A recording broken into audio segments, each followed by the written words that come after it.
ہمیں مزید خرابی سے بچنے کے لیے قدرت کے بنائے ہوئے اصولوں پہ چلنا پڑے گا. ہمیں کوآپریٹ کرنا پڑے گا قدرت کے ساتھ. ایگریکلچر جو ہے یہ ایک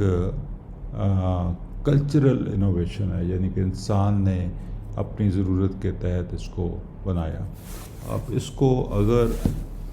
اس سے پہلے کیا تھا کہ قدرتی طور پہ زراعت ہو رہی تھی، قدرتی طور پہ ویجیٹیشن، اور یعنی کہ ساری خوراک جو ہے ہر جاندار چیز کی قدرتی طور پہ اگ رہی تھی، اور ہم اسی قدرتی طور پہ گرو کی ہوئی جو خوراک ہے اس کے اوپر ہی ہم گزارا کرتے تھے. پھر اپنی مشکلات کو کم کرنے کے لیے اور کنوینئنس کے لیے انسان نے انوویشن کی، اور یہ کلچرل یعنی کہ ہماری جو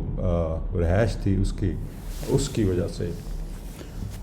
یہ انوویشن کرنی پڑی، اور وہ یہ تھی کہ ہم کنسنٹریٹڈ فارم میں ایک جگہ پہ وہ چیز اگائیں جس کی ہمیں ضرورت ہے، تاکہ ہم جنگلوں میں ہمیں مار پھرنا نہ پڑے. اب اس کے لیے ہمیں گرو کرنا تو ہم نے شروع کر لیا، لیکن قدرت کے اصول کے خلاف ہم نہیں چل سکتے. قدرت کے اوپر ہمیں قدرت کو ساتھ ملا کے چلنا چاہیے. The fundamental difference between paradoxical agriculture, that is picnic, method of farming and industrial agriculture is that picnic supplement natural system of soil fertility and vegetation rather than attempting to substitute it. اب picnic میں فرق یہ ہے کہ جو قدرت کے بنائے ہوئے اصولوں کو فالو کرتے ہوئے ہم اپنی خوراک پروڈیوس کرتے ہیں. اگر کہیں پہ کوئی کمی بیشی ہوتی ہے تو اس کو سپلیمنٹ کر دیا جاتا ہے، اس میں تھوڑا بہت جو بھی چیز ہے اس کو ایڈ کر دیا جاتا ہے، کیونکہ مختلف زمینی حالات کی وجہ سے یا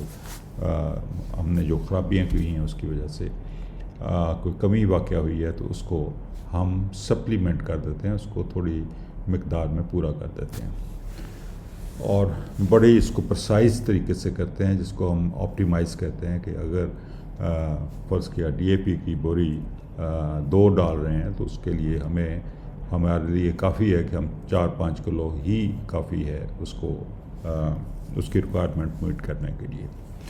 تو آپٹیمائزیشن کی طرف جاتے ہیں، اور قدرت کا جہاں پہ خدا نخواستہ کسی طرح سے کمی، ویسے تو کمی ہے نہیں، لیکن ہم نے جو کریٹ کی ہوئی کمی ہے اس کی وجہ سے کوئی فصل ہماری کمزور رہ جاتی ہے تو اس کو سپلیمنٹ کرنے کے لیے ہم کوئی نہ کوئی چیز اس میں ڈال سکتے ہیں. اور یہ انیشل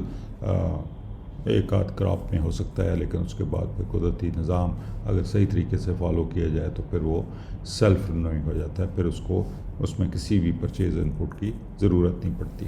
اب جو موجودہ نظام ہے یہ ٹوٹلی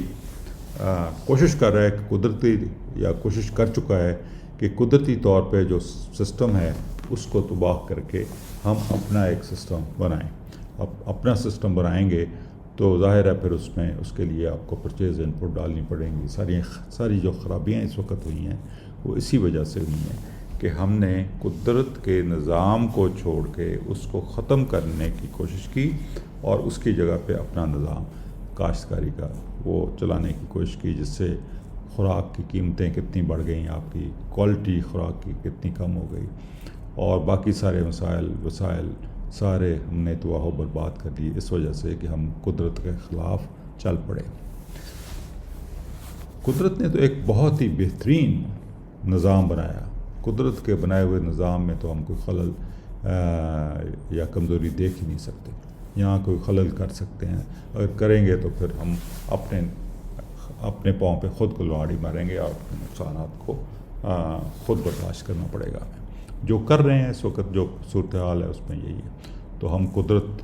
کا نظام کو فالو کرنا چاہیے ہمیں، اور اگر اس میں کوئی کمی بیشی کہیں جگہ پہ ہوتی ہے انیشل سٹیج کے اوپر تو اس کو ہم سپلیمنٹ کر دیتے ہیں، اس کو تھوڑا بہت پورا کر دیتے ہیں.